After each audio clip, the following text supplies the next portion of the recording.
আসসালামু আলাইকুম দর্শক, স্বাগত জানাচ্ছি জিএনএন টিভি 24 এর সংবাদে। এখন দেখবেন প্রতিনিধির পাঠানো ভিডিও চিত্রে বিস্তারিত সংবাদ।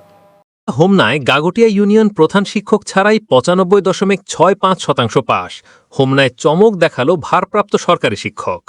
তিতাস নদী ঘেঁষা দড়িচর উচ্চ বিদ্যালয়ে প্রধান শিক্ষক ছাড়াই 2026 সালের এসএসসি পরীক্ষায় দারুণ সাফল্য অর্জন করেছে। 23 জন পরীক্ষার্থীর মধ্যে 22 জন পাশ করায় বিদ্যালয়ের পাশের হার দাঁড়িয়েছে 95.65%, যা উপজেলায় সর্বোচ্চ। 2019 সালে প্রতিষ্ঠার পর নানা প্রতিকূলতা পেরিয়ে ধারাবাহিক সাফল্য ধরে রেখেছে বিদ্যালয়টি। 2023 ও 2024 সালে শতভাগ পাস এবং 2025 সালে 5 জন জিপিএ 5 ও 1 জন গোল্ডেন জিপিএ 5 সহ শতভাগ পাশের সাফল্য অর্জন করে প্রতিষ্ঠানটি। বর্তমানে বিদ্যালয়ে ভারপ্রাপ্ত প্রধান শিক্ষক শিক্ষিকা 11 জন কর্মরত রয়েছেন। পরিচালনা পর্ষদের তত্ত্বাবধানে ভারপ্রাপ্ত প্রধান শিক্ষকের নেতৃত্বে শিক্ষা কার্যক্রম পরিচালিত হচ্ছে। বিদ্যালয়ের সভাপতি মোহাম্মদ শহীদুল ইসলাম বলেন, 23 জনের মধ্যে 22 জন পাশ করেছে। উপজেলার মধ্যে সর্বোচ্চ পাশের হার অর্জন আমাদের জন্য অত্যন্ত আশাব্যঞ্জক। এ সাফল্য শিক্ষক, শিক্ষার্থী, অভিভাবক ও পরিচালনা পর্ষদের সম্মিলিত প্রচেষ্টার ফল।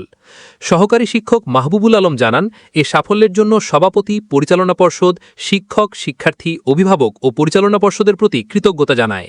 বিস্তারিত দেখুন মোহাম্মদ গিয়াস উদ্দিনের প্রতিবেদনে। আমাদের স্কুলে গত বছর জিপিএ 5 ছিল 5টা, একটা গোল্ডেন ছিল। ওই সময় পাশের হার ছিল 86.66, তখন অনেক ভালোই ছিল। এই বছর আমাদের স্কুলের পাশের হারের দিক থেকে হোমনা উপজেলার মধ্যে আমাদের স্কুল প্রথম স্থান অর্জন করেছে। এবারের পাশের হার হচ্ছে 95.65। স্কুল বরাবরের মতো ভালো রেজাল্ট করেছে, অনেক ভালো রেজাল্ট করেছে। আগামীতে ইনশাল্লাহ দিলে আমরাও আপনাদের দোয়া ব্যক্তিতে আমরাও ভালো রেজাল্ট করব ইনশাল্লাহ দিয়ে। আমাদের জন্য সবাই দোয়া করবেন। হাই স্কুলের মধ্যে পাশের হার দিয়ে প্রথম হয়েছে এবং আমাদের স্কুলের শিক্ষার্থীরা এবার খুব অত্যন্ত ভালো রেজাল্ট করেছে। এখানে শিক্ষার্থীদের অবদানের পাশাপাশি শিক্ষকের অনেক অবদান ছিল।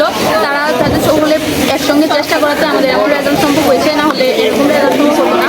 আগামীতে আমরা চেষ্টা করবো আমাদের রেজাল্ট আরও ভালো করার এবং যাতে আমাদের স্কুলের উন্নতি করতে পারে সেদিকে আমরা লক্ষ্য রাখবো এবং আমরা আরও ভালো রেজাল্ট করার চেষ্টা করবো। সাংবাদিক মাহফুজ আহমেদ ভাইকে, আমি মাহবুব আলম, সহকারী শিক্ষক দড়িচর উচ্চ বিদ্যালয়। তো প্রথমেই বলতে চাই যে আসলে আমরা কোন কৌশল অবলম্বন করি বা কিভাবে ছাত্রদেরকে পাঠদান করি।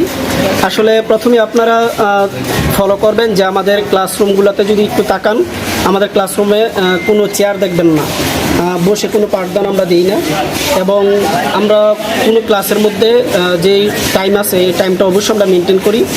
আর সপ্তাহে কমপক্ষে 2 থেকে 3 দিন হলো বিভিন্ন আমাদের এলাকা ভিত্তিক আমরা যে শিক্ষকরা আছি আমরা তদারকি করে থাকি। এই 19 জনের মধ্যে 1 জন গোল্ডেন A+ পেয়েছে। আর এই 2022 সালের শিক্ষাবর্ষের স্টুডেন্টদের মধ্যেই 2 জন ঢাকা বিশ্ববিদ্যালয়ে চান্স পেয়েছে। একজন হচ্ছে ফাহমিদা আক্তার, আরেকজন হচ্ছে ফাহিম আক্তার। এই 2 জন এখনও পর্যন্ত ঢাকা ভার্সিটিতে অধ্যয়নরত অবস্থায় আছে। 3-6% পাস করেছে এবং 5টি A+ এবং 1টি গোল্ডেন A+ এবং 4টি বৃত্তি পেয়েছে। তারপর হচ্ছে এই বছরের ফলাফল, এটা আসলে তোমরা সবার মুখে আমাদের প্রশংসা শুনে আমরা গর্বিত হচ্ছি। 2026 সালে আমরা হোমনা উপজেলার মধ্যে প্রথম স্থান অর্জন করেছি। সকলের কাছে দোয়া প্রার্থী আমাদের কোমলমতি শিক্ষার্থীদের জন্য, আমাদের শিক্ষকদের জন্য, অভিভাবকদের জন্য।